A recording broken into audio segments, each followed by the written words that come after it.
Oh, man. Welcome back to the Dak Attack Instant Reaction. Ladies and gentlemen, that game did not turn out the way we would have wanted it to turn out, with the Dallas Cowboys losing to the Philadelphia Eagles 23-28 in Philadelphia. However, the Cowboys' own mental errors, the defense playing just way too soft in the first half of that game, and the referees, were too much for Dallas to overcome. Now, I'm not saying that to take away from anything Philadelphia did. I think Jalen Hurts played a very gutsy, well-played game. He had a couple of really big throws in there, but overall, he didn't do a whole lot. The defense just couldn't get off the field. Philadelphia just kind of methodically took them apart every time they got on the field, and the defense just really could not get off the field. Philadelphia opened up the game with 2 second-half touchdowns, and Dallas was pretty much playing from behind from there. And then we get into the shenanigans, man. We get into the shenanigans. Before we even talk about that, I got to give a thumbs down to a couple of players. For one, Terence Steele. Terence Steele don't even need to get on the team plane to fly back to Dallas. He should have to go and get on a Greyhound bus to get back to Dallas because, bruh, you were playing like you were secretly wearing a Philadelphia Eagle jersey under your uniform, bro. You were like a turnstile all day, just letting Montez Sweat and all these other dudes just go right past and sack Dak Prescott in the worst possible times. Terence Steele, your play was noticeable in the wrong way today. Your play was very noticeable in the wrong freaking way.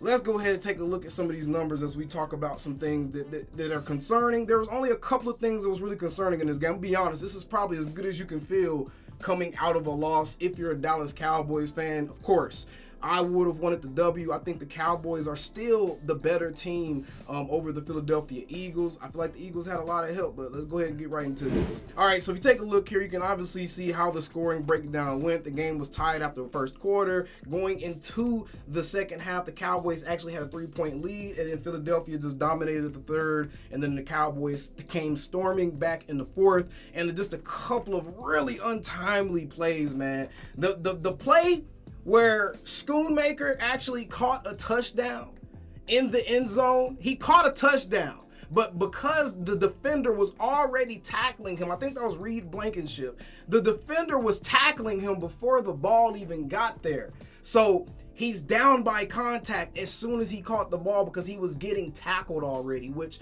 that rule in itself is an enigma. How is a receiver down by contact upon catching the ball if contact isn't supposed to be happening prior to them catching the ball? You know what I'm saying? So that one right there, that was kind of frustrating. So that took 6 points off the board.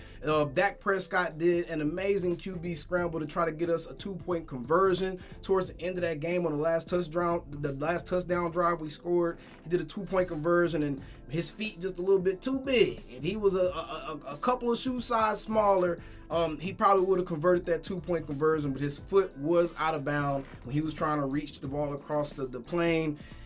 And yeah, this is just honestly just kind of a heartbreaking way to lose a game. That last drive was just a complete clusterbuck.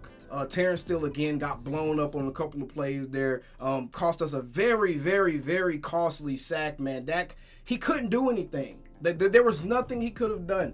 There was nothing he could have done with the way that Terence Steele just let them dudes get back there in that backfield, and it really became a problem towards the end of the game. I feel like all of the sacks that the Eagles had, they sacked Dak Prescott 5 times. I feel like at least 3 of those came in that last drive or two.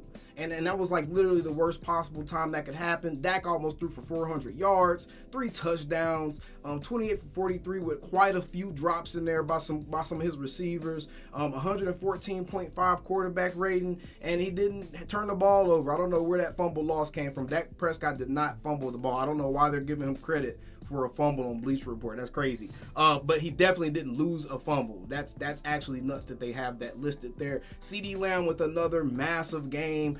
Dak and CeeDee actually outplayed A.J. Brown and Jalen Hurts. A.J. Brown had 7 receptions for 66 yards. CeeDee had 10 for 177. We were just missing that touchdown, and it ultimately came down to we lost the game by roughly about 7 yards total. We were 5 yards short of the touchdown at the end of the game. And just that touchdown from Schoonmaker and then the 2-point conversion with Dak, that combined, bro, added all up to about maybe 7 yards of yardage, which lost us this game. And yes, obviously the referees were freaking dreadful. Jalen Hurts didn't have to do too much in this game. He only threw 6 incompletions. Only threw for 200 yards, 2 touchdowns. Obviously got him a push touchdown in there. He didn't have to do too much. I mean, Dak outplayed Jalen Hurts just as far as the production wise, but it's a couple of really bad calls there, man. A couple of really bad calls on some tight situations. The non-call with the hands to the face. How do you pick that flag up? I don't know, man. I try not to buy into the whole, the NFL is scripted and all that. I try not to buy into it, but bro, when you see certain stuff that's just so blatant, the phantom DPI on Stephon Gilmore that ended up leading to a touchdown drive for the Eagles. It was just a lot going on in that game where I was like, really like, what are the refs looking at? All the flags that the Cowboys got called for them, I can honestly say I feel like all the flags that the Cowboys got called for them were legit flags. They went back and looked at it. I mean, there was 10 penalties called on both teams, so people are going to be like, the refs didn't. No, bro, you got to actually see the context of when and how these penalties were called and whether or not they were actually really penalties. You have to really see that. I really don't remember Dak Prescott having a turnover. Why are the Cowboys being credited with a turnover? When did he turn the ball over? I don't remember that happening. That's very, very strange. But the penalties, the timing of them, I guess the whether or not they were actually penalties or not, it was just a spooky game, y'all. It was a spooky game. The Cowboys were in Philadelphia, so I'm not sure what we were going to expect anyways, but it was just, I'm not mad about that. This is honestly losing to Philadelphia and knowing that we're going to have to deal with those morons for the next couple of weeks while Philadelphia was on their bye week and stuff, going into the bye week off of a fresh win. Losing to Philadelphia, honestly, I thought it would feel a lot worse than this, but I really feel like the Cowboys were the better team today. I feel like our offense was better. I feel like our defense, they just gave up a couple of really bad drives coming out that second half.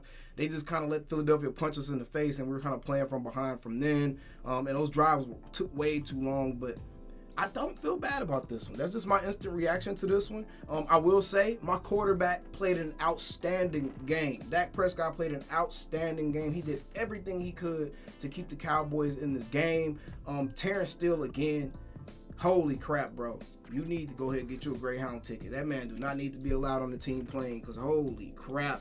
That contract is looking worse and worse by the week, bro. You've been struggling in run blocking and pass protection this year, and it's just looking really, really bad on that right side of the line. They're going to have to start helping him out over there, throwing one of those blocking tight ends on that side to kind of start getting some chip blocks out on there when they're on their way out on the flat or something, but Terence Steele was noticeably bad in this game. If I had to look at any player on Dallas and was like, they're probably the reason we lost this game. Obviously, Michael Gallup had a really bad drop on the drive, I think, to end the second half where we just settled for 3, where that honestly should have been some points. So Michael Gallup had a bad drop that really stood out, but I feel like he kind of made up for that a couple times in the fourth quarter with a couple of big catches. But Terence Steele 100% stood out as someone that was just a non-factor. And the refereeing, it's just really hard to look at anything the Cowboys were doing outside of the mental errors, the penalties and stuff. The refereeing was just really bad. I don't want to take credit for Philadelphia because Philadelphia won the game, but I genuinely don't believe Philadelphia is better than Dallas. And I feel like anybody that was watching this game kind of felt like just if it wasn't for some of the penalties that were being called, I'm not sure that Philadelphia would have enjoyed the victory that they just had today. But either way, that's just my instant reaction. I'm not going to take too long on this. I'm going to go ahead and go cry myself to sleep tonight. But either way, I think that was a good, if there's a such thing as a good loss, I guess that would be a good loss right there. You were competitive against a team that you're more than likely going to have to see in the playoffs at some point.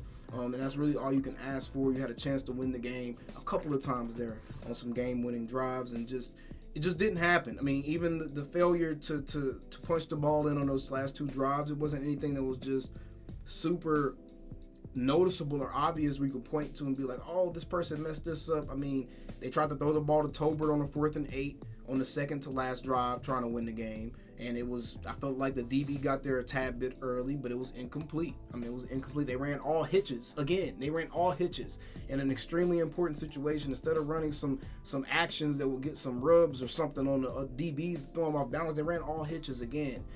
And I think just a couple of things that stood out in this game. But I'm going to have my eyes peeled throughout the week. I'm really interested to see the feedback and see whether or not the talking heads are really going to talk about the X's and O's of what actually happened and give people credit. Because I feel like the Eagles quarterback played great. I feel like our quarterback played great. And I think this was one of those times where it was literally a game of inches, y'all.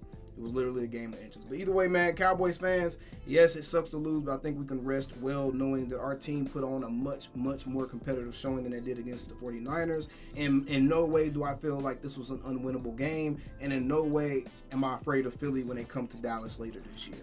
Either way, y'all know how we end these videos. How about them Cowboys? Take it away, Pastor. Calling me, texting me, paging me, asking me, am I still them boys? Y'all usually check on me. Listen. I'm still them boys. Hey! Woo! Hey! I'm still them boys.